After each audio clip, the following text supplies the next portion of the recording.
Hi, everyone, and thank you for joining us today. Welcome to today's Tips and Tricks webinar focused on using single molecule imaging to accelerate life science research. Before the webinar begins, we would like to go over some quick housekeeping rules for the webinar. I'm sure you've all noticed by now, but you do have a webinar navigation panel on the side of your screen containing a few different sections. If you'd like to more clearly see one specific section, you can simply expand the icon located in the top right corner of each section. Today's webinar will last about 45 minutes, leaving approximately 15 minutes for Q&A at the end. You're welcome to submit any questions you have throughout the webinar via the chat section located in your panel. However, we're only going to be answering questions during the Q&A session. If you're unable to get to your questions, then we will email you your answers separately via the email address that you provided when you registered. Within your navigation panel, you're also going to find a handout section. Here you can find our company brochure telling you a bit more about O&I and our offerings. So please feel free to have a look there, or our website, of course, located at oni.bio.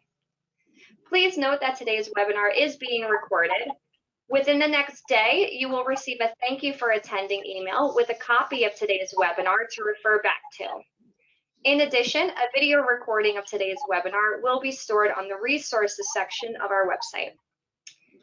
Now that we've done that introduction, I'd like to introduce you to the presenter for today, Dr. Pradeep Kumar. Pradeep holds a PhD in cell biology and biophysics from Tata Institute of Fundamental Research and his postdoctoral experience from the University of Oxford. Currently, as a customer success manager at O&I, Pradeep is deeply committed to enabling researchers in life sciences to achieve groundbreaking discoveries. With a wealth of expertise as an application scientist and a customer success manager in single molecule imaging, he has been a pivotal member of the product development team. With over a decade of research proficiency in vitro and cell-based assays, along with publications in top-tier journals, Pradeep continues to passionately support scientific advancements and innovation. And with that, I will pass the presentation over to you, Pradeep, to begin. Thank you very much, Caroline. Thank you, everyone, for joining us today. So as Caroline mentioned, that we will try to discuss how you can use single molecule imaging in life science research, and that will be the topic of discussion today. So in today's talk, we will go through introduction to single molecule imaging, different techniques. Then we will actually dive into different examples of single molecule imaging for the tissues and receptors in tissues and the cells, which are very useful in terms of diagnostics. We'll also touch upon nanoparticle and cargo delivery systems, and also how we can use single molecule in protein aggregation. Then we will slightly change the gears and move into more live cell imaging, and how we will see how we can use single molecule imaging in terms of to understand receptor dynamics, how we can use it for virus assemblies and virus-like particle delivery. And then we'll also go through a few of the examples where we are using single molecule techniques like single molecule FRET to understand protein dynamics, followed by question and answers. So let's start. Let's try to actually understand why do we need single molecule microscopy in life sciences. And what we know so far is the microscopy has been an excellent tool to understand different scales of life, right from tissues, organisms to a single protein level. And most of the work has been done at a large scale level. Let's say if we want to look at the structure of tissues, we can see them at a low resolution, although we can see larger structures. Or in specific cases like electron microscopy, we can also look at much more finer details like a ribosome or a protein which is sitting in a cell. But although access to these techniques are much more difficult and needs a lot of expertise. In recent last decade or so, there has been evolution in microscopy, which has allowed us to understand or study life in a much broader resolution, right from single protein to organism level, which you see here in this scale. also at a single molecule and to a larger assemble, how these single molecules they come together and form larger structures and form part of a larger particles like EVs and viruses, which we'll again touch upon in this talk. So single molecule microscopy and live cell imaging allows us to understand different life at different levels, protein behaviors and their organizations, providing a nice platform where we can see things and analyze things in a much greater details. So let's take a very simple example, and this is a very exciting example to me also. When I look at this image here, you see in blue is a nucleus of a cancer cell and also of a killer T cell. And this cell, the cancer cell is recognized by these T cells, which is quite fascinating. And you can see that this killer T cell is directing a lot of resources toward this cancer cell to eradicate it. In a very simple sense, you can see reorganization of the actin, but also you can see reorganization of these gramazine B containing vesicles, which are targeted toward these cells. And the question we always interested in, how does this cell do that? And most of the time, the answer lies at a single molecule level. Essentially, this killer T cell need to sense this cancer cell, which is hidden in the kind of receptors or let's say proteins which are expressed on the surface of these killer T cells. So we are trying to understand how this single molecule are leading to the sensing and detection of an antigen which is present by these cancer T cells, and how these detection or binding of this receptor to the antigen lead to further changes, like either in terms of receptor clustering, which we try to show in this cartoon, leading to further subcellular redistribution of organelles like actin or gramazine B in this example. So it's quite exciting to see, can we actually study how these receptors behave? They can sense these different antigen. Can they relocalize or to lead to a final biological function, which in this case is targeting a cancer cell and eradicating it. So let's first dive down into what is actually a single molecule. So generally, for a simplicity's sake, I always like to divide this single molecule microscopy into two parts. One is the localization, which is the ability to break down the diffraction barrier, and we'll go through this. And super resolution part, where we basically use the ability to detect single molecules and localize them to generate the final super resolution image. So what is localization? So whenever we are looking at a particle through our objectives or through our microscopes, because of the physics, these are always diffraction limited. And this diffraction limit is dependent on type of magnification and light which you are using. So here what I'm trying to show here is 100 nanometer beads. And you always see this particle greater than this 100 nanometer because of the diffraction limit. So in localization, what you do is you try to take the intensity of this bead and try to fit it some algorithm which is inversely proportional to the photon counts, essentially trying to find what would be the best position of this particle. So instead of looking at this one bead, I'm looking at the position of this particle, which is a function of its how much signal I'm gathering. And that's what localization does. We take a diffraction limited spot, we localize it. So instead of looking at massive particle, we look at small particle. Let's do a very simple experiment where we are going to take this same bead which I showed you before and move this into 20 nanometer in X and Y, and let's see how the diffraction limited image looks like. So when I play this movie, here the stage is actually moving in this set 20 nanometer steps in X and Y, and we could kind of see, okay, this bead is moving in these 20 nanometer, but we cannot gauge much information out of this. When I actually run localization on top of this, what you see, this very nice spacing of these bead positions, and I could actually reconstitute the spatial information through which this bead is going through, hence providing a very important step and increase in resolution, which is important to understand a position of a particle in a given space or in the image. So how do we actually use this for super resolution? What we do is that, let's take an example. Here is a ring which is labeled with fluorescent dyes, let's say. If I observe this ring in a normal microscope, what I see is this blob, which is very fuzzy, and I don't have much information about the underlying structure. In single molecule imaging technique, I will try to excite one molecule at a time, and I'll come to this point how we excite one molecule at a time. If I can excite one molecule at a time, I can localize it, essentially using the concept we just revisited in the last slide. And then I keep repeating this. In the next frame, I excite different molecules and I localize this, and I keep building the final image, essentially getting the structure which is very close to the real structure we started with. So single molecule microscopy allows us to look at single molecules, which is in form of blinking, and we'll come to this part again. It allows to accumulate information from every dye molecules or every protein in return. And we acquire the data over a number of frames. I would highly recommend to go back to Trips and Trick webinar from our team, which talks about D-storm microscopy on this topic if you want to know more. And then we get the output as a localization data, which is exactly the image which we see on the right.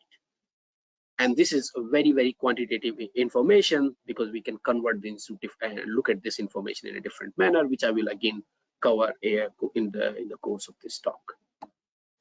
So how do we actually trick the dyes to give us single molecule so that we can merge that with localization technique to get a final image? And there are different techniques which are available now in the field, largely restricted to STORM, which is stochastical optical reconstruction microscopy, PALM, where we activate a molecule, which is a photoactivated light microscopy, and PAINT, where we essentially look at a very fast moving dye which binds to, let's say in this case, a complementary strand of DNA, or let's say a dye which binds to or integrate or goes into the membrane, and hence giving us a fluorescence for a very short amount of time. And the basics of all these three techniques is essentially the same. We are trying to look at single molecule. So in D-storm, what we do is that we increase the laser power. So we don't image at normal laser power like we do in our standard confocals or fluorescence microscope. We go to in the high powered regimes and in reducing conditions. So the buffer is also very important. And what we see is these blinks. So this is the information you collect from single molecule. And remember, we take this information, generate the localization map to get the final image. For a PALM experiment, it essentially looks like almost the same experiment where we have a dark background and we again see these blinks.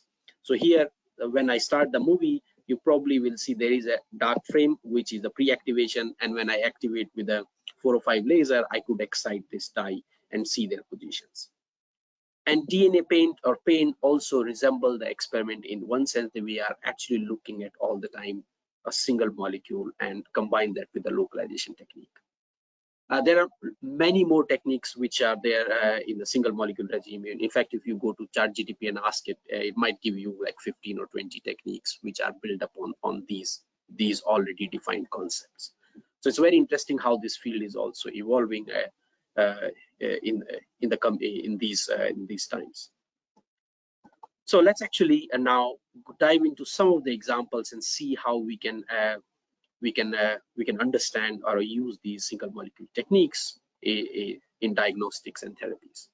So I actually started with the receptors and how that killer T cell can recognize a cancer cell, and how it's most of the time boils down to the receptor which are expressed on the membrane.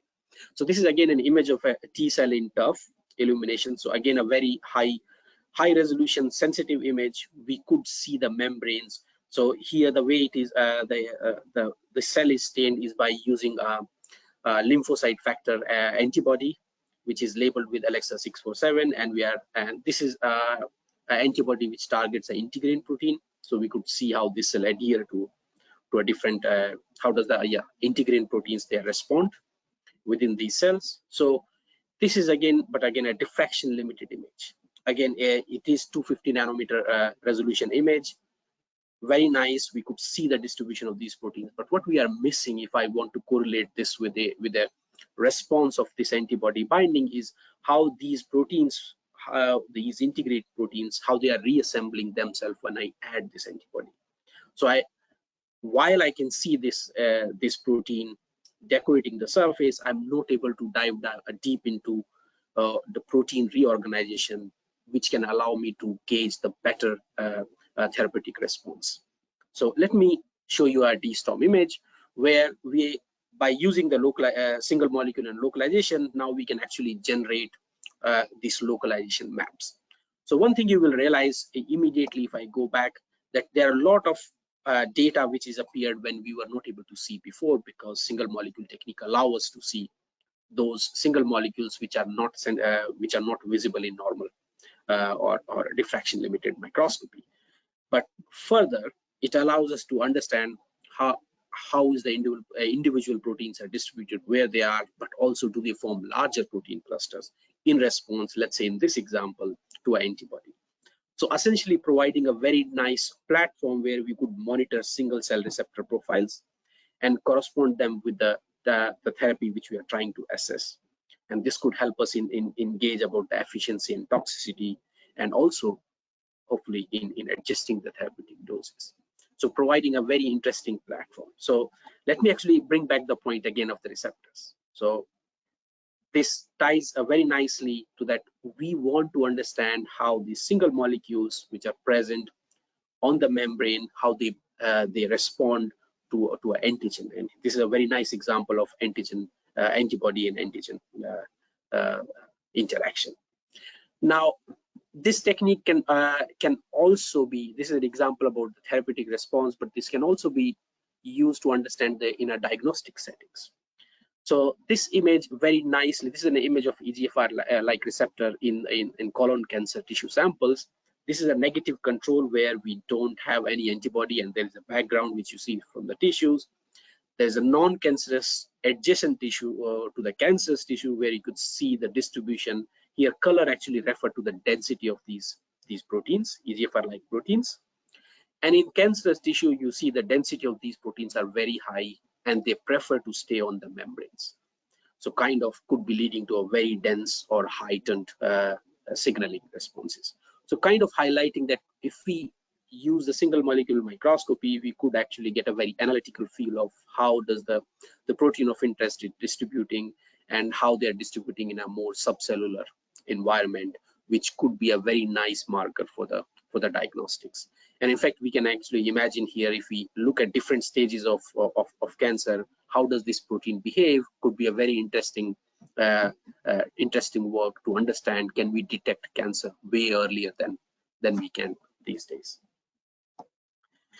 Now, not only in the protein, just on the receptors, we can also exploit the single molecule microscopy to understand how different intracellular structures behave. Like, I'm going to take you through an example of protein multimerization, where this is a tau protein. Now, tau protein actually bind to a microtubules, and microtubules, you can imagine, are the highways or the mega structure inside cells where a lot of transport happens.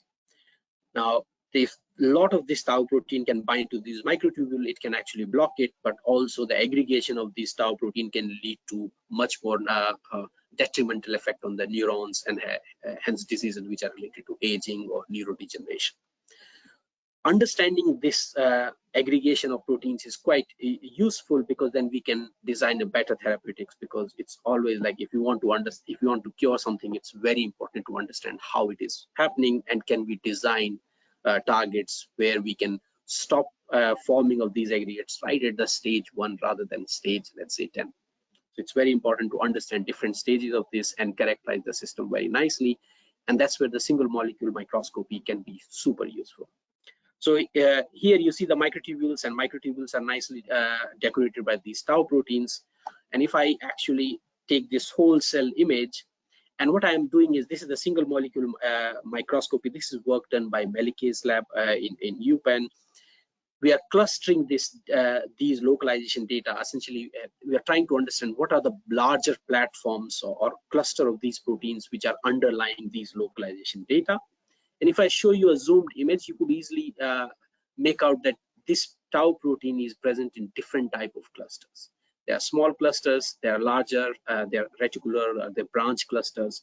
And if you look at the scale here, these clusters are actually smaller than 200 nanometer, especially these ones which are highlighted. Essentially, again, highlighting that single molecule microscopy is very useful to characterize these aggregation of these proteins right from a early stage to a later or more complex stages. In fact, we can go further and ahead and try to actually characterize and classify these the aggregations in different classes based on their areas or number of localization they have. And you will see that the smaller the group here, smaller the area and small number of localization. If you look at a larger group number, they have much larger number of localizations and their areas are much larger, and they are classified. You can classify these clusters in a different format, again allowing us to gauge different stages of these clusterings and how these proteins they evolve in terms of clusters, and possibly allowing us to understand how the targets or therapeutics would work in preventing the clustering of these proteins.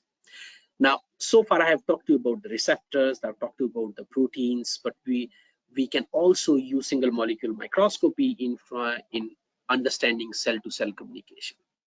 Extracellular vesicle pathway is a very interesting and upcoming pathway where our donor cell load a lot of small vesicles called extracellular vesicles with it could be DNA, RNA, receptors, and a lot of different factors, which can then travel through, let's say, blood and go to the recipient cell, leading to modification of those cells and tissues.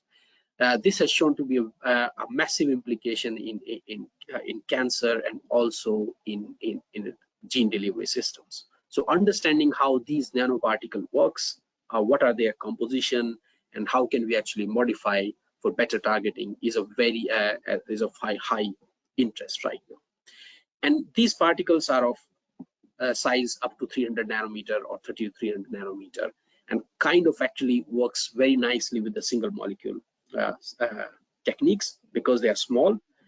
We need a better and sensitive system to quantify what is the heterogeneity of these EV population. Does this heterogeneity changes if we, let's say, in case of different stages of pathological diseases, or can we characterize this molecular signature at different stages, or can we further detect and quantify the content which these vesicles are carrying? Because in a very simple scenario, they can carry different DNA and RNA molecule which can modify the recipient cell or tissue.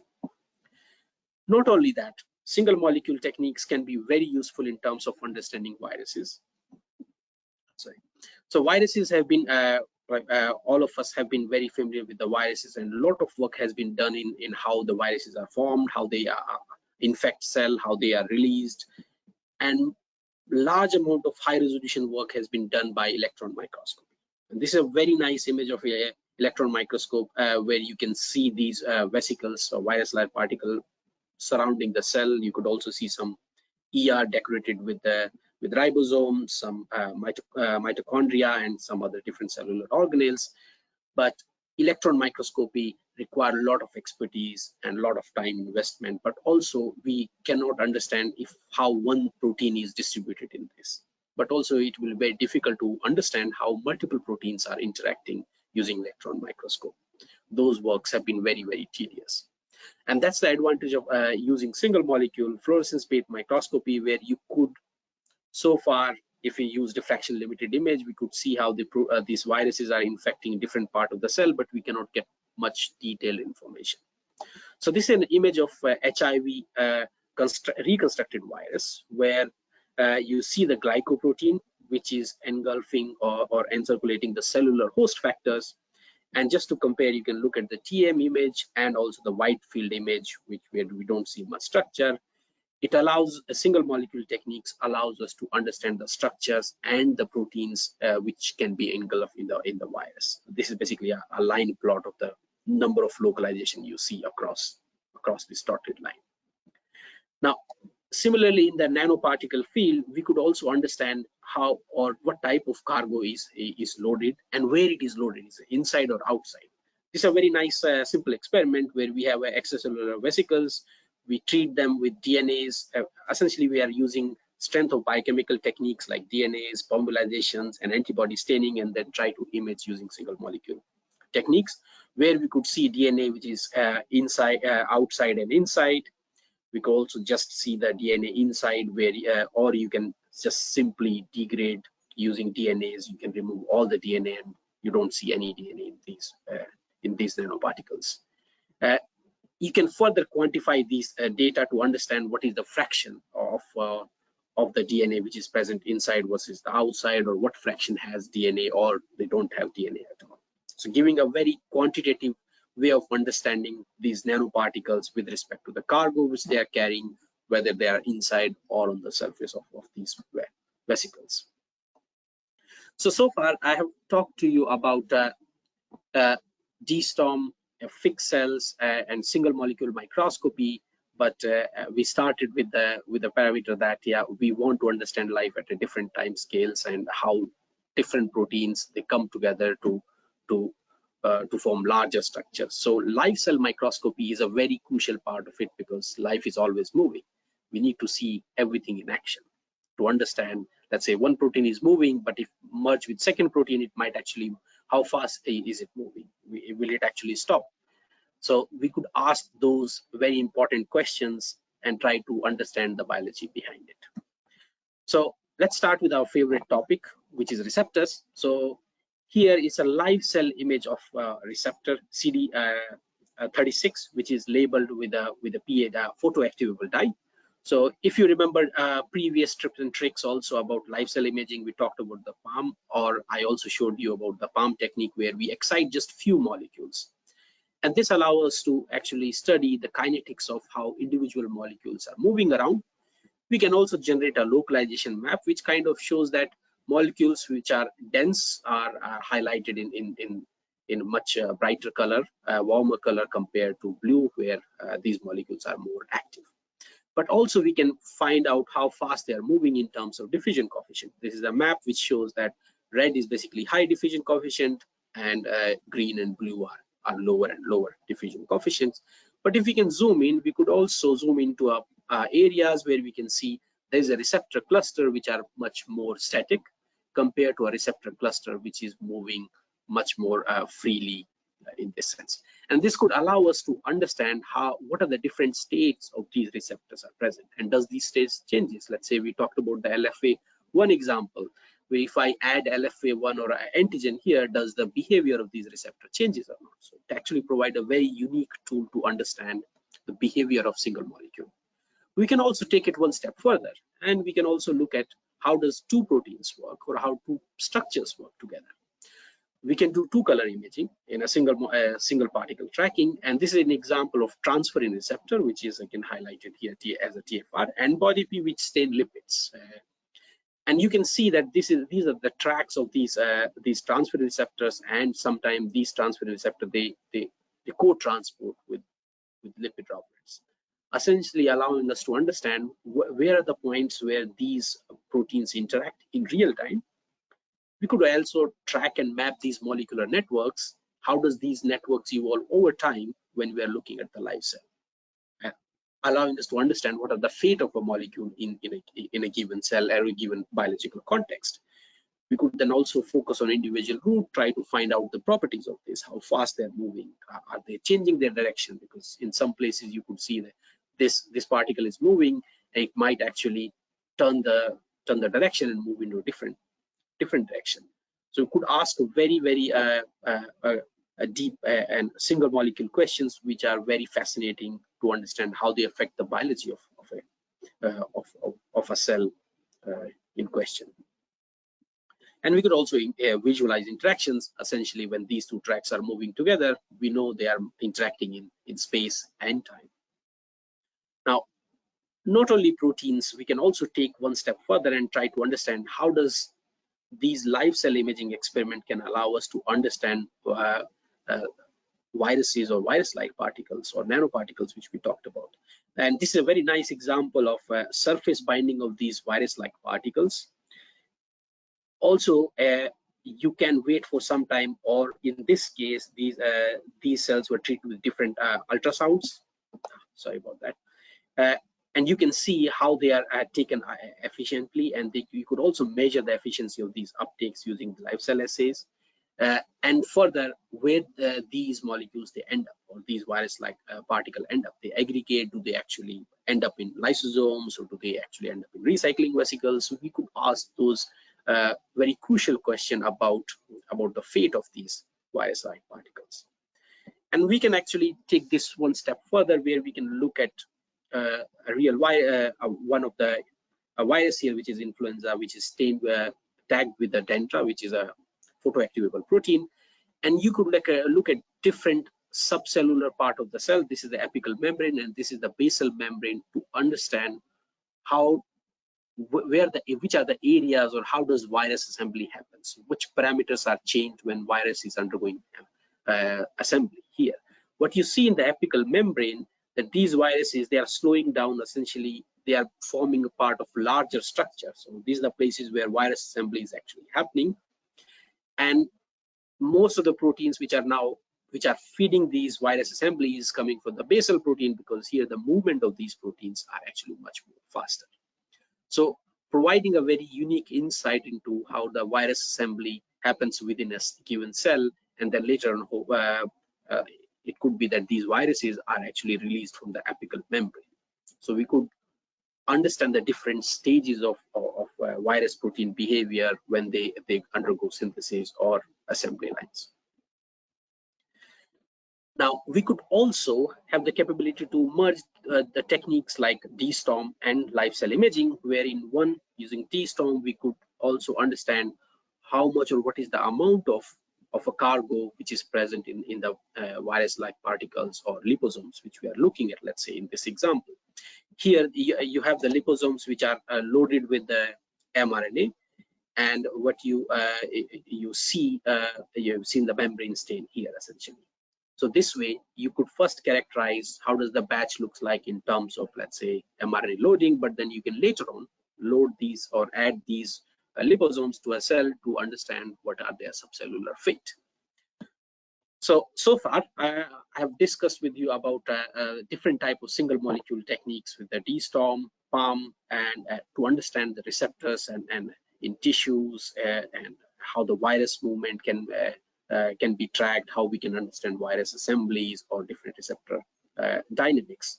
So let's dive into some bit of a single molecule detection, where I'll like to touch upon single molecule FRET and single molecule recognition, which could be very useful in terms of protein affinity measurements. Let's say this is a very nice example, and I always like this because the experiment is very simple. You have a glass, and you basically use biotin, avidin, or septavidin coating to attach your ligand, where you can add an antibody or different type of antibody which are fluorescently colored. By doing this very simple experiment in turf illumination, you could see at a given concentration how many particles are binding on this surface. Hence, building up the how does the antibody affinity looks like. You could measure the number of particles over different concentrations, leading up to measuring the affinity, the specificity. You could determine the binding kinetics, and you can also optimize different conditions, because you can change the solution in which you're doing the experiments. You can change the pH, you can change salt concentration. So you could really characterize your system in vitro using these high sensitivity turf imaging and single molecule detections. Now you can take one step further also, and you can look at FRET measurements, where FRET is in the previous example we were talking about just one fluorophore. Here you can have a donor which is highlighted as green and an acceptor which is highlighted as red.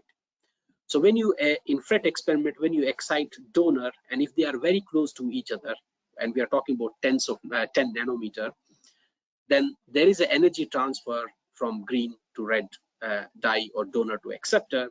So what will happen is that this is the intensity plot over time. Green is our donor and red is our acceptor. You would see when donor is falling in intensity, red is increasing. So there is an energy transfer from donor to acceptor, and there is an anti-correlation between them. When red is falling, green is increasing. This allows us to measure two things: that how close these two proteins are coming on our antibody when we add, let's say, antigen, or when we change the solution concentration. And we can measure that in terms of FRET efficiency, which is basically a ratio of red over green. So whenever red is high, our FRET efficiency is high. Whenever green is high, our FRET efficiency is low. And we can also further plot this in terms of histograms, where as a FRET efficiency on the x-axis, and we can see how does the population level looks like. What is the fraction which is present as high FRET? What is the fraction present as low FRET? Or in other words, you can see this is the fraction which is very close to each other, and this is the fraction which is far away from each other. And then you can change different conditions to understand how these fractions are changing. But also you could measure the kinetics of these changes, and how does these kinetics change in terms of let's say an antigen chain or a pH change in a solution. So these experiments are quite unique in that sense. It allows us to understand protein-protein interaction at a very, very high sensitivity.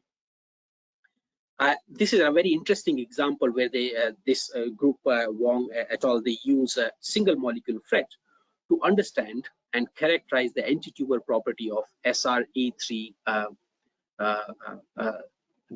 drug in a MYC-driven tumor in mice model. So let me explain to you this.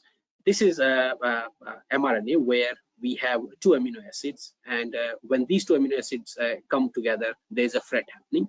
And this is, you can understand here, this is where we start the reaction. We add both the amino acid in this tRNA.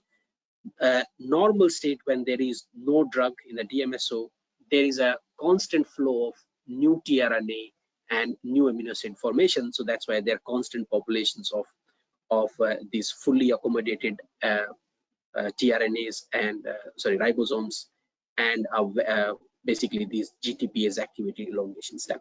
But if we add drug, this is a drug which is naturally occurring, it actually stalls these ribosomes into these GA states where they have the new amino acid via tRNA, but they cannot elongate, hence stopping the progression of the cancer. And this is a drug which they synthesized and tested, and it has a very similar behavior to the natural occurring compound, hence giving us a tool where single molecule FRET can be used to screen different drugs, which is this is RNA synthesis in this case. And essentially the mechanism is that later on they showed that it is based on the elongation factor. This elongation factor it stays for a longer time here when you add the drug, leading to ultimately dissolution of the tumor, which is MYC-driven here. So far we have discussed multiple aspects of single molecule techniques, right from the receptors and tissues, and how we can use single molecule techniques to quantitatively understand these receptors and nanoparticles in cargo delivery and protein aggregation. And in live cells, we could also understand the dynamics of single and multiple proteins together. Before we go into a question answer, I would also like to highlight, you can always reach out to us in case you have more questions, and hopefully I'll look forward to more questions. But our team is always ready to discuss different aspects of single molecule biology with you. Thank you very much for your time.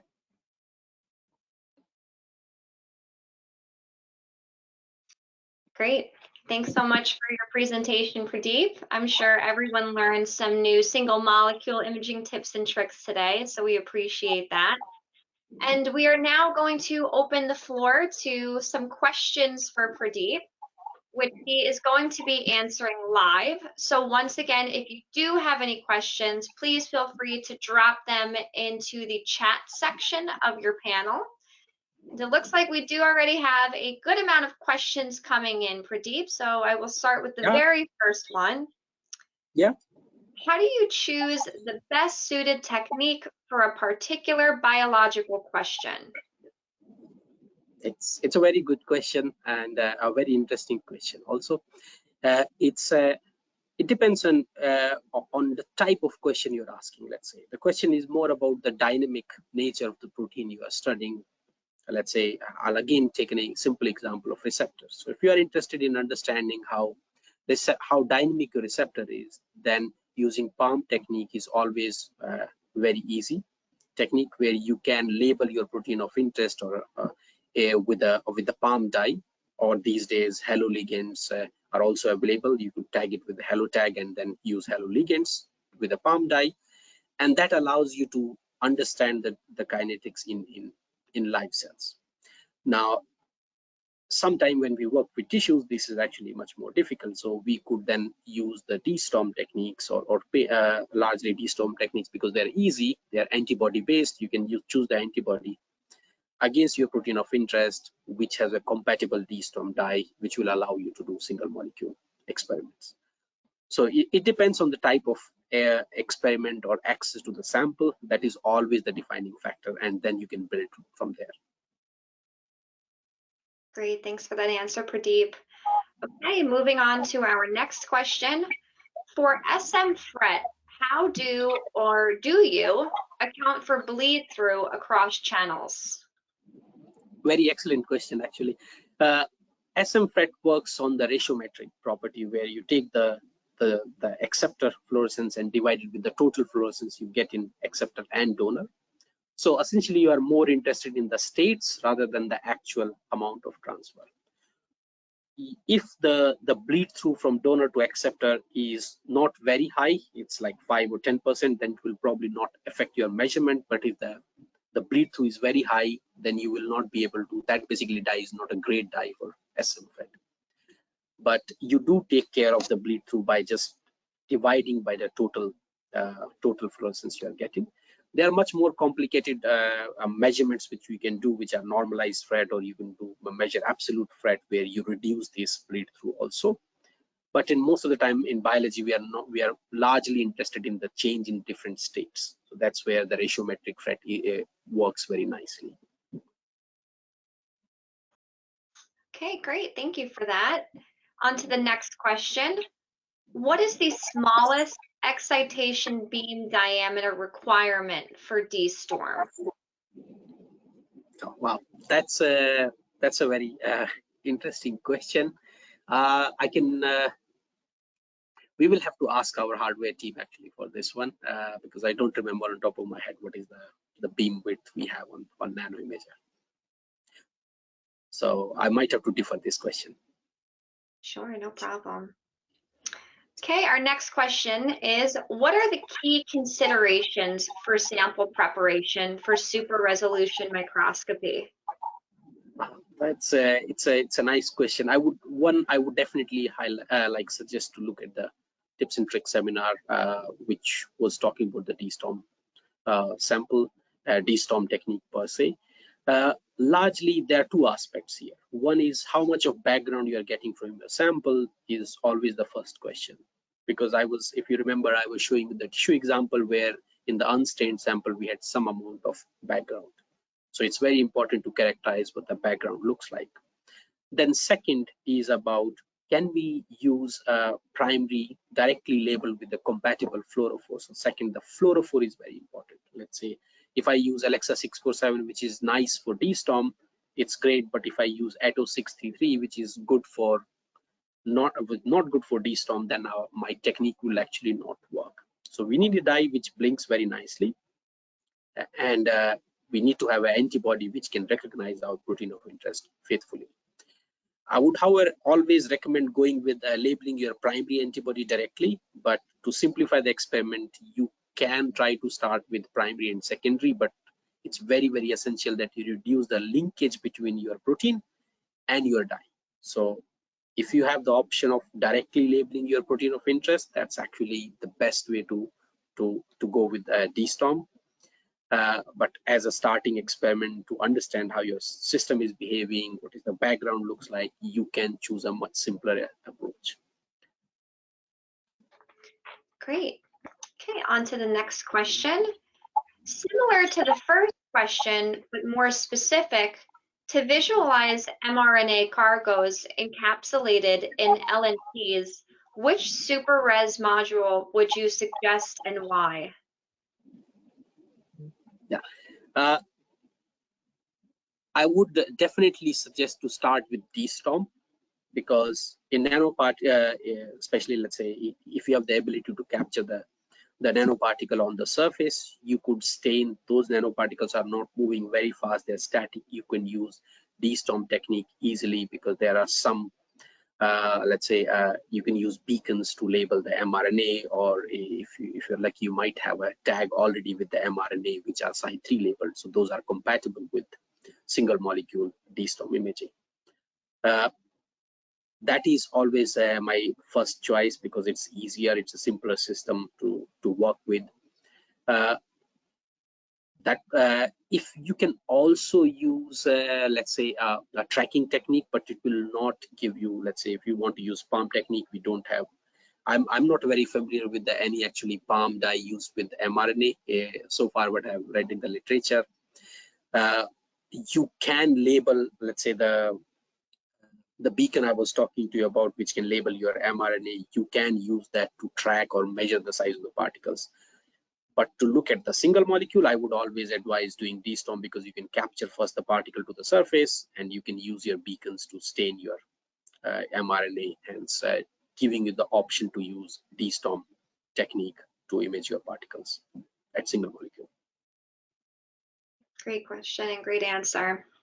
All right, Pradeep, next question. What is the best way to analyze localization data?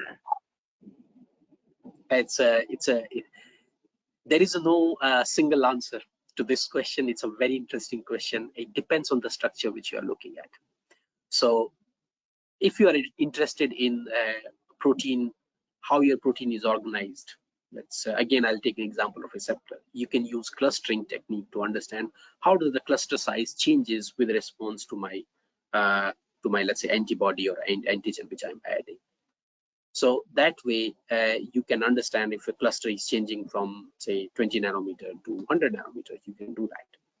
But if you're looking at an organelle level change, let's say you want to look at entire mitochondria, microtubules, large organelles, then clustering will not allow you to get the information about the entire structure. Clustering will break your data into smaller structure, and that is, you might have to choose something which are more based on thresholding, and then you can find out the area which your structure of interest is covering. Or you can find a different, like I was also showing for the tissue structure Voronoi diagram, which allow you to understand the density of your protein distributed over a given area or your field of view. So it kind of depends on what you're trying to understand. If it is a molecular detail you are more interested in, your larger structural details you are interested in, and that way the analysis technique will change. I would highly recommend if you also look at the tips and trick webinar which about clustering. One of my colleague also, there will be a recording of that one, I'm sure. If not, please reach out to us, we'll be happy to provide that. Great. Okay. What kind of information can you obtain from the nanoimager for EV imaging compared to other methods? Nanoimagery is you can run DSTOM single molecule acquisitions with that, with 3 colors. The advantage with the nanoimager is that it is compatible with the EV profiler kit which we have, which allow you to do 3 color imaging. So that could allow you to understand how 3 protein of your protein of interest are distributed. You could also, we also provide some ready to go tetraspanin antibodies. So you could also start with characterizing your EVs using those tetraspanin antibodies like CD63, CD81, and CD9.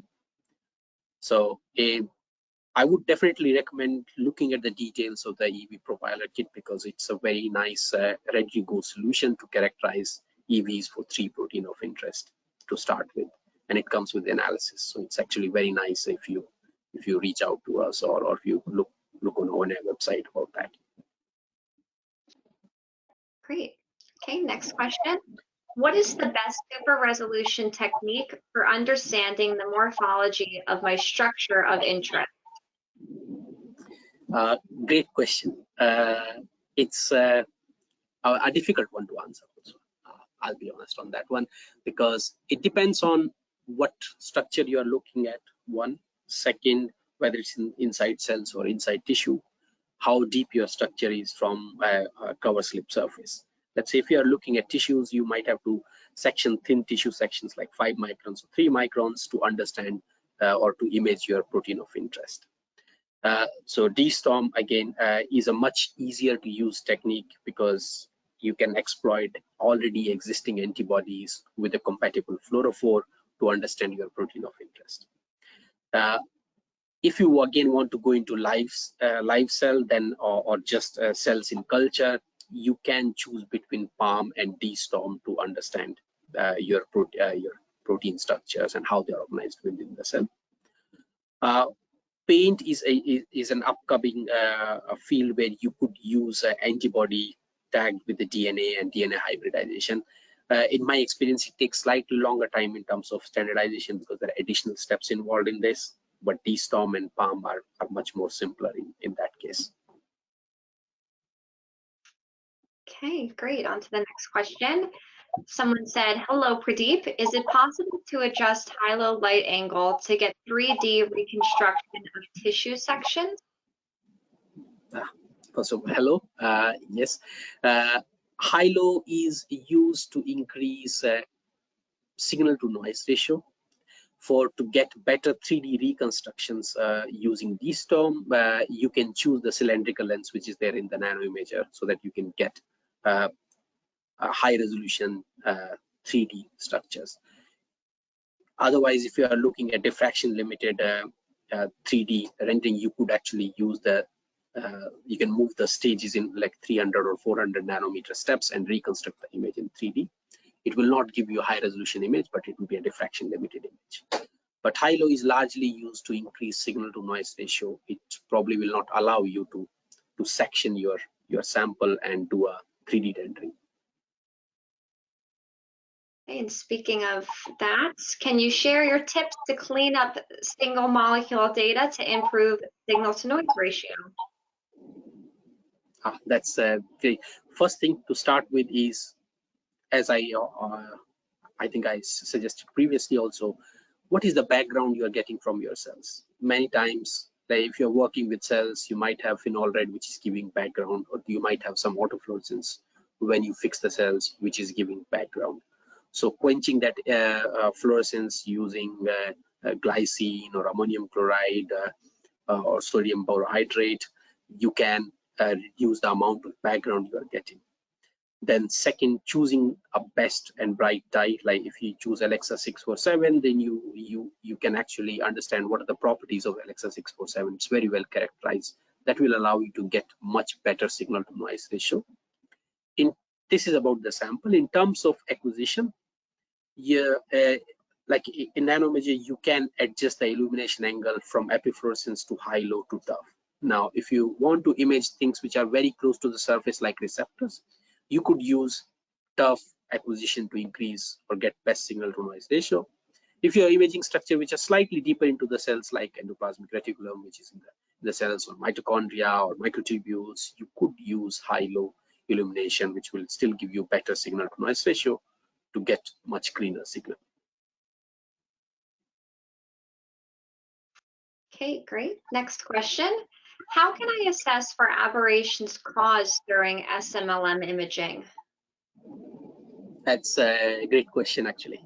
So I showed you the image of a bead. You could actually use these beads to understand how does the localization of bead in one channel versus the other is changing, because these beads are filled with different fluorophores, so you can excite them with different lasers and they're going to give you different emission light. That will allow to characterize that. However, in nanoimages software, we have the channel mapping routine, which also account for the chromatic aberrations in a given plane. You could use a standard. Yeah, thank you. Next question. Someone said, can you please repeat the quenching agents for reducing background in DSTORM? And are they live cell compatible? Yes, they are not live cell compatible, and this will be glycine, ammonium chloride, or sodium borohydrate. You can find this information on our website also. Wonderful. Next question is, what considerations should I take for 3D DSTORM imaging? Great question. 3D DSTORM is one step difficult than a normal DSTORM. So my first suggestion is always get a much better data with 2D DSTORM, and so that you can standardize your dye. It blinks well. There is a minimum background, and then you start doing 3D storm. For 3D storm, first is a very nice calibration is very important. So with nanoimagery, you can use a standard bead slide, and then you can calibrate your system when the 3D lens is engaged. And always first stabilize the temperature, make sure all the optical elements and your sample are sitting at the similar temperature. You calibrate the system, and then you do your 3D imaging. So first, make sure 2D storm image is working great, and then make sure your system is calibrated well, and then that will allow you to get much better 3D storm data. Great. Next question. In which cases would you choose SIM imaging versus DStorm? Great question. In our different examples, we were talking about larger structures versus smaller structures. So SIM has a resolution of, if we push it about 120 nanometer or 150 nanometer. So SIM can give you good structural information about larger platforms.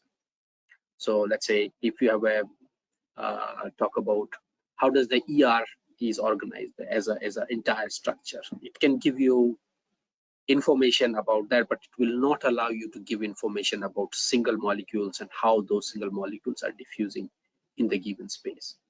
Also, it will not allow you to get information about slightly larger structures which are smaller than 120 or 150 nanometer. Most of our protein clusters, they vary from 100 nanometer to 200 nanometer. Nanodomains are within those ranges. So it's largely, if your nanodomains, let's say, are in the range of 200 nanometers, SIM can give you better information or similar information at single molecule microscopy, and compared to confocal microscopy. But if you are more interested in single molecule, then SIM will not be allowed to give that information. I would highly also recommend caution when you're using SIM, because there might be artifacts which you're working with. So it's always better to consult an expert when you are working with SIM, because those artifacts can look like they're real structures. Okay, and I think we can have time to take one more question.